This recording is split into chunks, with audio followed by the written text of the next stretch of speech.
ഇനി കോഴിക്കോട്ടേക്കാണ്. എന്തൊക്കെയാണ് പ്രധാനപ്പെട്ട വാർത്തകൾ എന്ന് നോക്കാം. നിഖിൽ പ്രമേഷ് ചേരുന്നുണ്ട് ഇപ്പോൾ കോഴിക്കോട് നിന്ന്. Nikhil, good morning. എന്തൊക്കെ പ്രധാനപ്പെട്ട വാർത്തകൾ വടക്കൻ കേരളത്തിൽ? നിഖിൽ. Unmesh, good morning. പ്രധാനമായും രണ്ട് രാഷ്ട്രീയ പാർട്ടികളുടെ യാത്രകൾ മലബാർ ജില്ലകളിലൂടെ കടന്നു പോകുന്നു എന്നുള്ളതാണ് ഇന്ന് നമ്മൾ പ്രതീക്ഷിക്കുന്ന ഏറ്റവും പ്രധാനപ്പെട്ട വാർത്ത. ഇന്നലെയും എം.വി. ഗോവിന്ദൻ മാസ്റ്ററുടെയും വി.ഡി. സതീശന്റെയും യാത്രകളിൽ നിന്ന് നിരവധി രാഷ്ട്രീയ പ്രതികരണങ്ങൾ അടക്കം ഉരുത്തിരിഞ്ഞു വരുന്നൊരു സാഹചര്യം ഉണ്ടായിരുന്നു. എന്തായാലും ഇന്നിപ്പോൾ വി.ഡി. സതീശൻ നയിക്കുന്ന പുതുയുഗ യാത്ര വയനാട് ജില്ലയിലേക്ക് പ്രവേശിക്കുകയാണ്. രാവിലെ 10-ന് മാനന്തവാടിയിൽ എത്തുന്ന യാത്ര 3 മണിക്ക് ബത്തേരിയിലും 4 മണിക്ക് കൽപ്പറ്റയിലും എത്തും. ജനങ്ങളുമായും വിവിധ സംഘടനാ പ്രതിനിധികളുമായും പ്രതിപക്ഷ നേതാവ് ആശയവിനിമയം നടത്തും.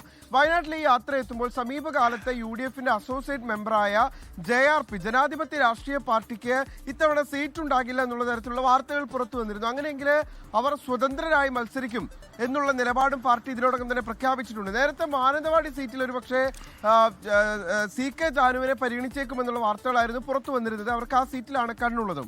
പക്ഷേ നിലവിലത്തെ സാഹചര്യത്തിൽ JRPക്ക് പുതുതായി കടന്നു വന്ന ഒരു വളരെ ചെറിയൊരു പാർട്ടിക്ക് ഒരു അക്കോമഡേഷൻ നൽകാൻ കഴിയില്ല എന്നുള്ളതാണ് UDFന്റെ നിലപാട്. ഈ സാഹചര്യത്തിൽ അവർ ഹൈക്കമാൻഡിനെ അടക്കം ബന്ധപ്പെട്ടിട്ടുണ്ട്.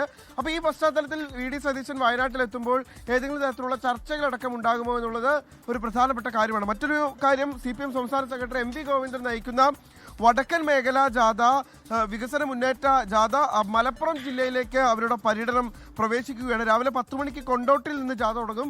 ഏറനാട്, നിലമ്പൂർ മണ്ഡലങ്ങളിൽ പര്യടനത്തിന് ശേഷം 5-ന് വണ്ടൂരിലാണ് ഇന്ന് യാത്ര സമാപിക്കുക. നാളെ 10-ന് മഞ്ചേരിയിൽ നിന്ന് തുടങ്ങി മങ്കട, പെരിന്തൽമണ്ണ എന്നിവിടങ്ങളിലൂടെ ഈ യാത്ര സഞ്ചരിക്കും.